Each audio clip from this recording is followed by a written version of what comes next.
Et bonjour, il y a peu de temps, Paul Renaud, le dessinateur de la nouvelle série Photonique, et aussi dessinateur chez Marvel, etc., et du Spawn, enfin il fait plein de choses, hein. Un mec très sympa et un mec très talentueux m'a contacté pour me dire que les éditions Black and White, qui va donc être l'éditeur de la prochaine sortie Photonique par Paul Renaud, euh, voulait m'envoyer un petit colis. Et je dis bah très bien, moi c'est un éditeur que je regarde un petit peu de loin, parce que malheureusement je peux pas le proposer là où je travaille. Le choix d'éditeur, c'est de proposer ses titres directement auprès des libraires. Et moi, c'est une grosse structure et on ne peut pas proposer les titres chez Black and White. Et pourtant, il y aurait des titres comme Dragon que j'aurais voulu avoir en rayon. Malheureusement, pour l'instant, c'est pas possible. Mais donc, c'était l'occasion, avec ce petit colis, de faire un petit, une petite présentation en fait des éditions Black and White et de son créateur Raphaël Vaquer. Alors je sais pas si j'ai bien prononcé ton nom. Je sais pas si c'est Wacker ou Wacker ou mais Raphaël, que j'ai contacté du coup pour avoir un petit historique, pour le remercier déjà pour le colis parce que franchement c'était cool et, euh, et c'était inattendu. Et donc il m'a très gentiment répondu pour me parler un petit peu donc de l'histoire de la boîte, de leur façon de fonctionner et de leurs prochaines actus avec des trucs que vous allez voir qui sont franchement pas dégueulasses. Donc tout comme j'avais fait pour Comics Initiative, j'avais fait une vidéo dédiée pour Comics Initiative parce qu'on retrouve vraiment des parallèles entre ce qui est fait par Michael Jérôme chez Comics Initiative et ce qui est fait par Raphaël aux éditions Black and White. Et ben j'ai décidé de faire une vidéo dédiée. Voilà, donc Raphaël, il est né en 70. Moi, je suis né en 76. On est à peu près la même génération, hein. On a grandi dans les années 80-90. Donc, tout comme moi, il a été élevé à Lug, à Sémic. Il a vu l'apparition des éditions Delcourt, enfin, pour la BD, pour le comics. Il a vu l'arrivée progressive dans la pop culture des comics, etc. Et les changements d'éditeurs. Enfin, c'est vraiment quelqu'un qui a vécu le comics et c'est ce que je dis souvent en fait. Moi, il y a des gens qui me disent oh là là, tu t'y connais bien. Non, c'est pas que je m'y connais bien, je parle en souvenir en fait. C'est pour ça que, étant donné que ma mémoire est un peu défaillante, parfois je dis des conneries. Euh, Parce que l'avantage c'est que lui comme moi, on a vécu une grosse partie de cette histoire du comics en France et donc il a ce bagage là pour proposer aujourd'hui ses titres. Il est tout seul dans la boîte, aux éditions Black and White. Il est tout seul, sauf pour la création, où il est parfois aidé par des graphistes, notamment Phil Cordier, un nom qui reviendra un petit peu après par la suite. Pareil, qui est quelqu'un d'extrêmement passionné, fan de Romita Junior, qui a un blog, qui est fan de Klaus Johnson aussi. Pareil, on reparlera de Klaus Johnson dans cette vidéo. Donc en 2012, Raphaël se lance avec les éditions Black and White avec un titre qui s'appelle L'Irrévérence, selon Maccardy. C'est un artbook. Ensuite, il y aura Texas Cowboy, un tirage de tête de Mathieu Bonhomme. Alors, un tirage de tête, c'est peut-être pas forcément clair pour tout le monde, mais ce sont des éditions de luxe extrêmement limité. C'est vraiment un objet de collection ultime, hein. En gros, parce qu'il y a des crayonnés, parce qu'il y a des explications sur pourquoi telle planche est comme ça, pourquoi telle case à tel endroit. Il y a des interviews, il y a souvent c'est dédicacé même, et vraiment c'est des tirages qui sont très très limités. Et donc c'est ça un tirage de tête. Donc il avait fait déjà dans sa première année de publication un tirage de tête avec Mathieu Bonhomme. Mathieu Bonhomme, on le connaît plus sur L'homme qui tua Lucky Luke, qui est sorti il y a quelques années, un an ou deux, je sais plus, qui a plutôt bien marché. Et donc Mathieu Bonhomme avait fait Texas Cowboy et c'est sorti en tirage de tête en 2012 aux éditions Black and White. Foxboy est sorti d'abord chez Black and White avant de passer chez Comics Initiative. Pas de guéguerre entre eux, ils s'entendent très très bien. Hop là, donc Foxboy. Là, c'est la dernière édition en date chez Comics Initiative. Il y avait une édition chez Delcourt aussi, je crois. Bref.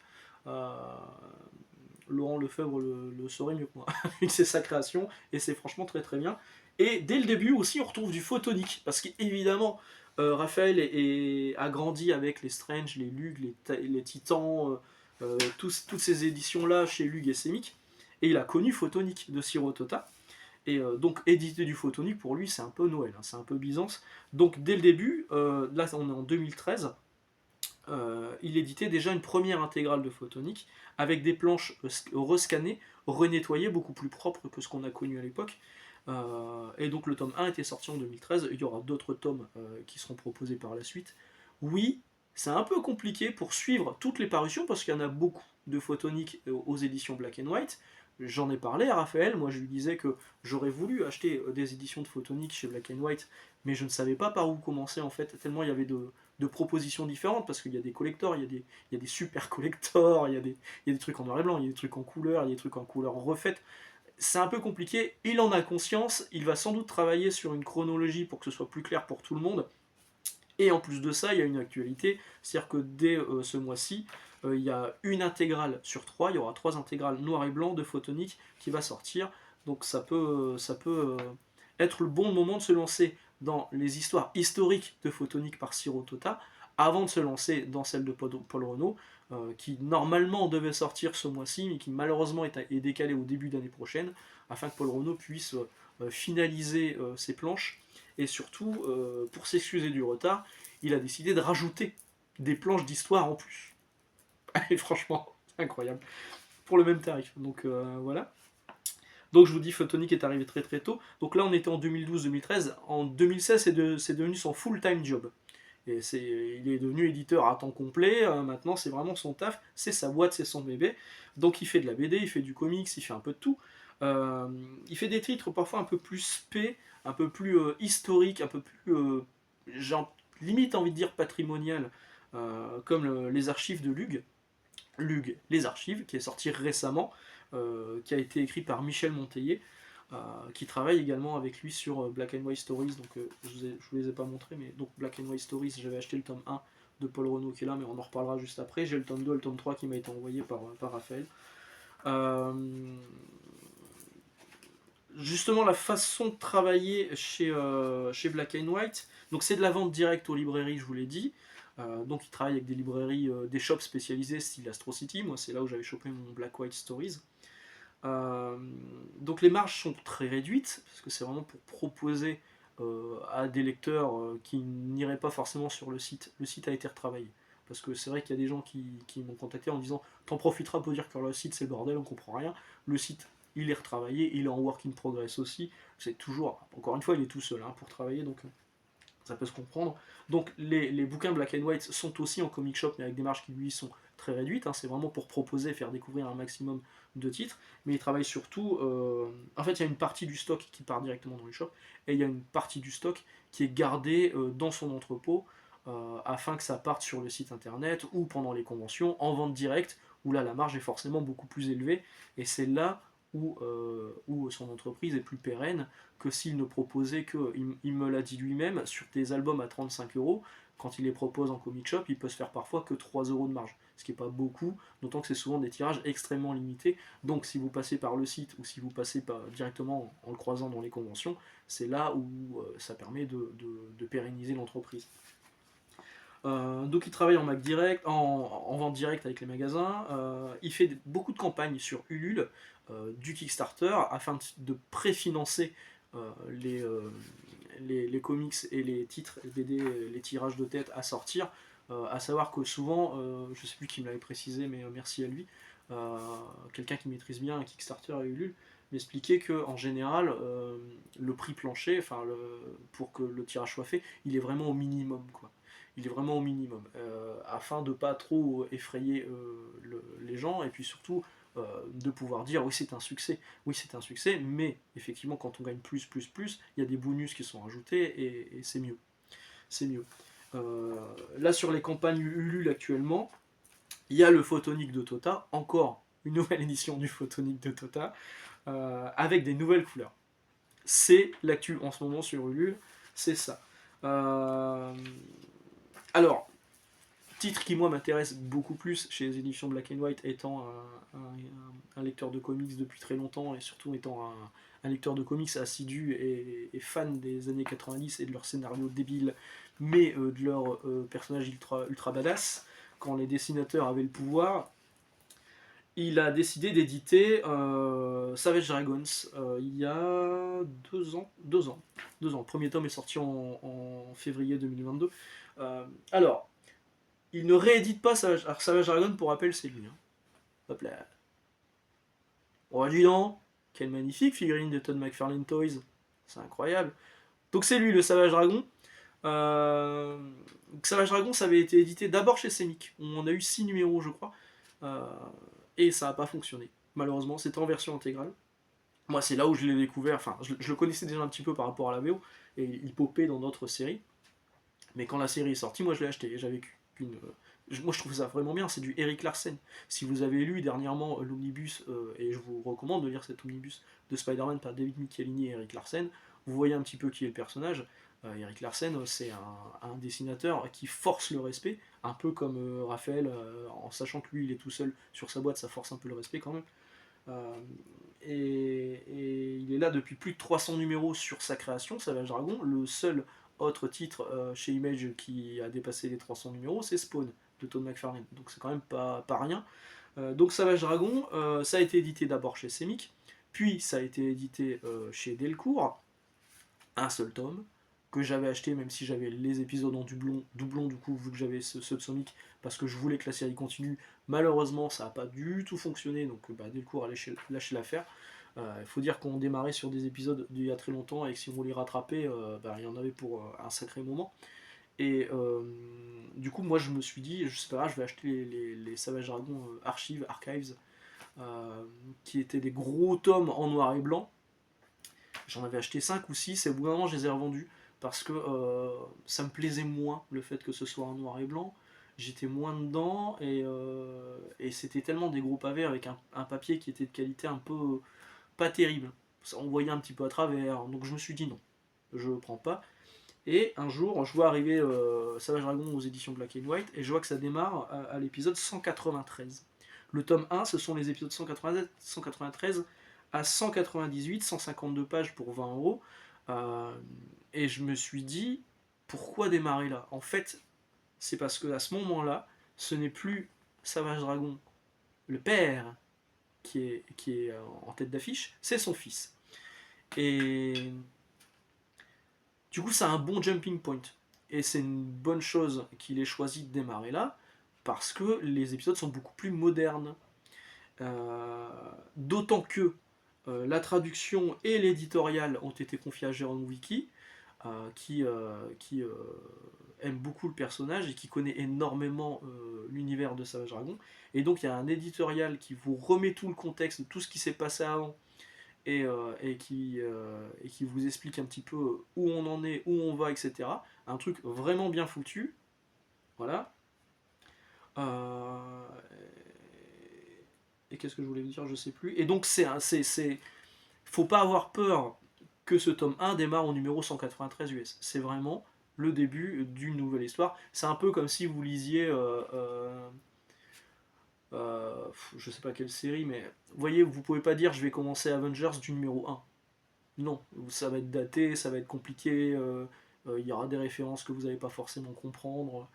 Euh, et vous pouvez démarrer Avengers beaucoup plus tard, et puis après vous raccrochez les wagons au fur et à mesure. Bah là, les wagons ils sont raccrochés pour vous par l'éditorial de Jérôme Mickey. Donc franchement, vous pouvez y aller si vous hésitiez aujourd'hui, vous lancer sur ce tome 1. Alors moi à l'époque je ne l'ai pas pris, parce que justement j'avais des difficultés, j'espérais l'avoir là où je travaillais, et j'ai compris que c'était pas possible. J'avais des difficultés à trouver, il était proposé chez Astro, et il y avait pas mal de sorties à l'époque, et du coup j'ai dû faire l'impasse. Et pourtant il était proposé à 20 euros, ça va augmenter après. Donc, ça c'était le tome 1 avec Malcolm, le fils du dragon. Dès le tome 2, alors déjà il y avait des, des, des dialogues un peu explicites au niveau de la sexualité de Malcolm. Dès le tome 2, on part dans le nawak et on se lâche. Hein. C'est clairement sexuellement explicite. Euh, Qu'est-ce que j'avais mis? Donc le tome 2 est sorti au mois de mai 2022, 176 pages, 24 euros, c'est un peu plus gros, c'est un peu plus cher. 180, les épisodes 199 à 204, la suite directe, il y a le numéro spécial 200 de Savage Dragon à l'intérieur. Donc vous voyez, même si c'est des épisodes plus récents, il y a quand même un décalage avec les États-Unis, on a dépassé les 300 numéros. Et le tome 3 est sorti un an plus tard, vous voyez, les deux premiers sont sortis assez rapidement. Le tome 3 est sorti un an plus tard, au mois de juin 2023. Le tome 4, là, il va sortir. Euh, je l'ai noté, où est-ce que je l'ai noté? Je sais plus. Le tome 4, oh oui voilà, le tome 4, il y a le lancement sur Ulule, c'est pour cette semaine au moment où vous voyez cette vidéo, c'est pour début octobre. Donc le tome 3 est sorti en 2023, 208 pages, les épisodes 205 à 210. on est monté à 35. Et oui, on passe de 24 à 35. Pourquoi? Bah, le tirage est très petit, les coûts ont augmenté, et il faut bien avouer, et Raphaël me l'a dit, que le succès n'est pas vraiment au rendez-vous. C'est un peu dommage, c'est pour ça que là, mettre un petit coup de projecteur aujourd'hui dans cette vidéo sur la série de Savage Dragon. Encore une fois, il y a eu un gros succès sur l'omnibus David Michelini, Eric Larsen sur Spider-Man. Penchez-vous sur ce qui se passe chez Black and White sur Savage Dragon. Bon, si vous avez plus de 18 ans, hein, parce que clairement c'est un peu du cucu. Hein. Mais il y a aussi des grosses scènes de baston qui tabassent, et ça c'est cool. Savage Dragon, c'est vraiment un truc. C'est un comics des années 90, quoi, mais qui a su évoluer avec son temps. Donc je vous dis, le tome 3 il était à 35 € et le tome 4 sort cette semaine, sort cette semaine. Le début de financement participatif démarre sur Ulule cette semaine, donc allez-y, je vous mettrai le lien dans les commentaires dès que c'est disponible, parce qu'au moment où j'enregistre ces vidéos, c'est pas encore fait. Voilà, donc n'ayez pas peur de vous lancer sur Savage Dragon, c'est plutôt cool, d'autant que dans les épisodes qui arrivent là, dans le numéro 4 cette semaine, il y a Ant. Et oui, Ant, vous savez, c'était sorti chez Réflexion en 2 tomes, la série de Mario Gulli qui avait fait de la prison et qui un jour a vu passer une fourmi et il s'est dit ah je vais créer un personnage féminin plutôt sexy avec un costume de fourmi. Mario Gulli qui avait eu des problèmes, et un célèbre vidéaste avait fait une campagne pour l'aider financièrement et à garder tout le pognon pour lui, a priori. Et donc Ant avait été racheté par Eric Larsen afin d'aider Mario Gulli financièrement. Il lui a racheté la licence de Ant. Et Ant arrive dans l'univers du Savage Dragon, va partager l'affiche avec Savage Dragon. Et franchement, c'est plutôt cool. Voilà, voilà. Dernière chose à vous annoncer. Donc vous parlez un petit peu du mag. Vous voyez, il a sorti un magazine, donc le Black and White Stories, dont j'avais chopé le numéro 1 chez Astro City. C'était une envie de sa part pour compenser le manque de... Avant, il y avait plein de revues sur la BD, et il y en a beaucoup moins, et donc lui avait envie d'avoir sa propre revue sur la BD. Donc il n'y a pas que du comics dedans, il n'y a pas que du Photonique non plus. La couverture de Photonique ici, avec Paul Relot, elle est absolument magnifique. Il y a pas mal d'articles aussi, il y a du Tota, il y a du... Enfin franchement c'est très cool. On parle du Savage Dragon aussi à l'intérieur. Il y a un épisode de Hant entièrement traduit en français à l'intérieur. C'est l'épisode de Hant que je viens de vous montrer, je crois. Oui, c'est celui-là. C'est celui qui fait le lien.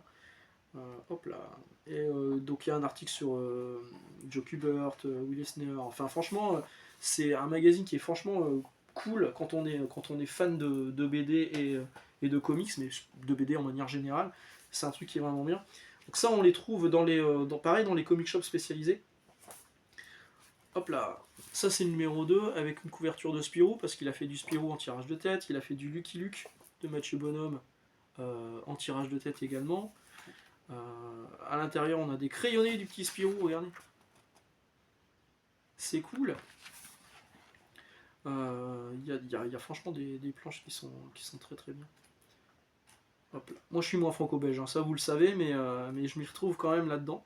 Parce que ça reste... Enfin ça c'est cool, c'est de voir ce genre de photos de coulisses là. Je trouve ça très bien, il y a encore du Photonique juste derrière.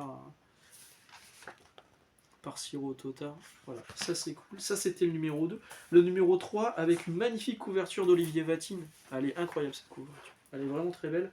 Le numéro 3 était fourni avec ça. Un fumetti. Une BD italienne d'Indiens et de cow-boys en noir et blanc. C'était cadeau, c'était bonus. Et donc ça c'est le numéro 3 que vous avez là. Et il y a un truc qui est absolument génial dedans. Alors déjà il y a un Silver Surfer par Olivier Vatine, voilà, qui est là. Très très cool. Il y a du... Hop, il y a encore du Photonique.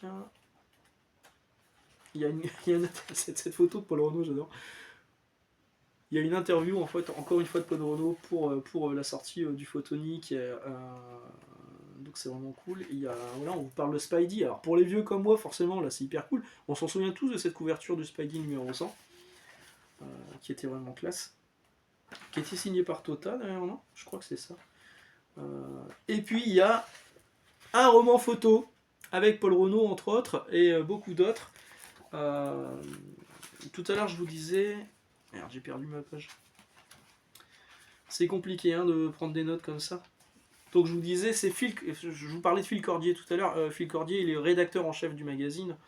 Il y a parfois des avant-premières comme la dernière histoire de Photonique par Tota ou une prépublication de la prochaine BD d'Olivier Vatine qu'on a vu justement en couverture.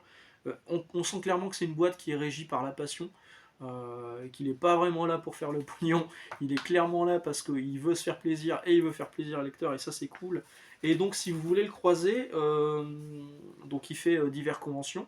Fin octobre, vous avez une exposition sur Klaus Jansson, quand même pas n'importe qui, un auteur américain qui sera présent en plus à l'exposition. Donc il y a une exposition sur Lyon, je vous ai dit fin octobre, c'est fin novembre, c'est fin novembre.